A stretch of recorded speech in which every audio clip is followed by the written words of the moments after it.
여러분 안녕하십니까, 진성호입니다. 오늘 새벽 이재명 더불어민주당 대표의 구속영장이 기각되자 지금 민주당은 샴페인을 터뜨리고 난리가 났습니다. 자, 민주당 의원총회에서는 깔깔 호호 난리가 났는데, 이 자리에서 민주당 의원들은 윤석열 대통령의 사과 그리고 한동훈 장관의 파면 등을 요구했습니다.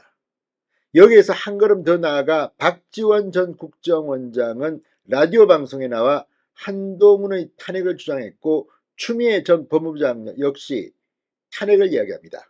자, 지금 민주당 기고만장했습니다. 이재명 대표의 무죄가 입증된 것도 아니고 그냥 구속영장이 기각된 겁니다.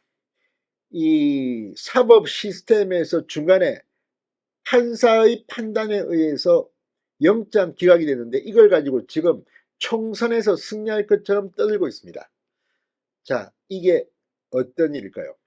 자, 방금 전 한동훈 법무부 장관이 기자들을 만나 자신에 대한 탄핵을 주장하는 민주당 정치인들에 대해서 한방 날렸습니다. 한동훈 장관의 말을 들어보면 정말 민주당은 품격은커녕 자책골을 넣고 있는 게 아닌가 싶습니다.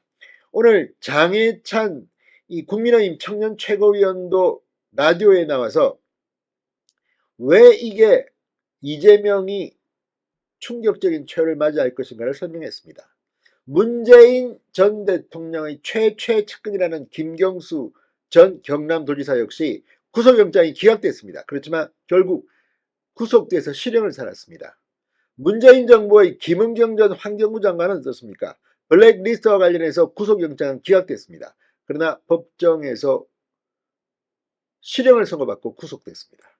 자, 이재명의 최후도 이렇게 될 가능성이 높습니다. 그리고 형량도 이들과는 엄청난 차이가 날 가능성이 높습니다.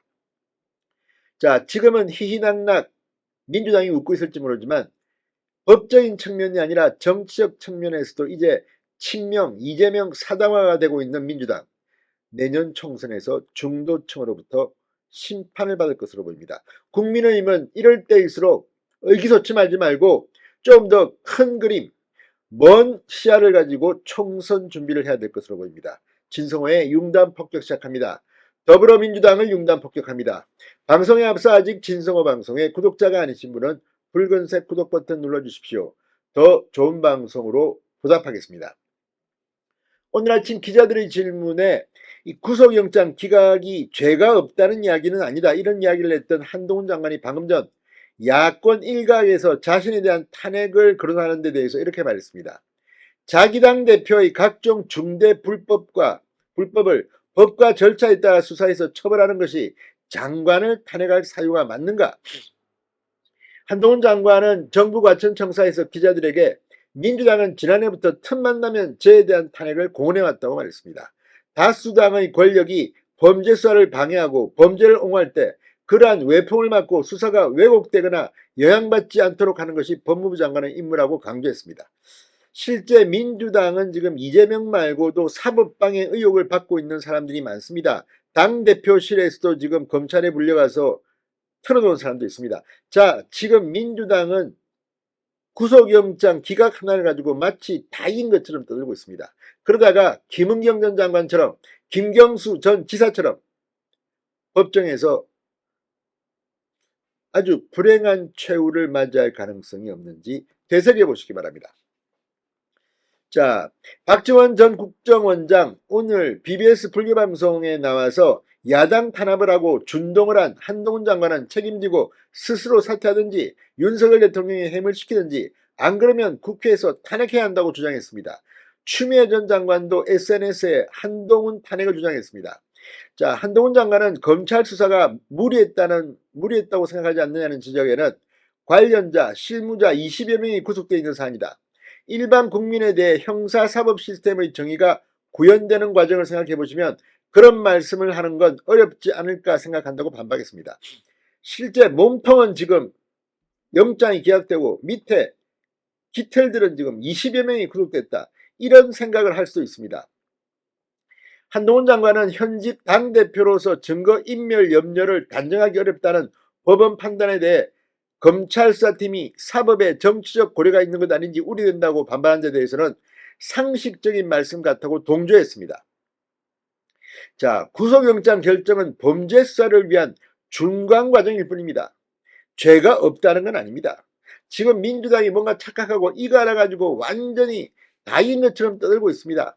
오늘 장해찬 청년 최고위원도 채널A와의 인터뷰에서 이 검찰이 공을 들인 이재명 구속영장 기각으로 민주당이 한동훈 장관을 향해 사퇴, 해임, 파면 요구와 같은 탄핵 목소리를 키우는 데 대해서 한동훈 장관이 위정교사를 했나요? 재판부로부터 백현동 같은 거대 토착 비리에 의심할 만한 정황이 있다는 소리를 들었나요? 남의 재판 사법 방해하는 여러 정황이 있다는 소리를 들었나요? 유창훈 판사의 기각 사유를 이용해 민주당을 박살을 냈습니다. 자, 아무튼 지금 민주당과 개딸들이 대한민국 최고의 판사라고 축해 세우는 유창훈 판사의 결정문에 이재명 대표 혐의와 의심과 이 정황으로 다 기재되어 있는 것이다. 사퇴할 사람은 위정교사한 이재명 대표라고 장해찬 위원은 강하게 받아쳤습니다. 자, 그러면서 문재인 전 대통령이 가장 총애했던 최측근 김경수 전 경남지사, 문재인 정부 김은경 장관도 구속영장이 기각됐지만 검찰이 굴하지 않고 기소해서 다 실형을 살게 했다는 사실도 강조했습니다. 자, 이 정도 기각 때문에 이재명 대표에 대한 수사나 유죄 입증이 어려울 것이라고 좌절하거나 낙담하는 검사는 한 명도 없을 것이다. 영장 기각과 관계없이 검찰이 반드시 이재명 대표를 법정에 세워 죗값을 치르게 할 것이며 그래야 한다고 장 최고위원은 목소리를 높였습니다. 장해찬의 말처럼 이재명은 법정에서 유죄 판단이 될 겁니다. 물론 예단하지는 않겠습니다. 그러나 지금까지 드러난 것들을 보면 이재명 대표의 최후는 아주 불행할 것 같습니다. 신성호의 융단 폭격이었습니다. 여러분 감사합니다.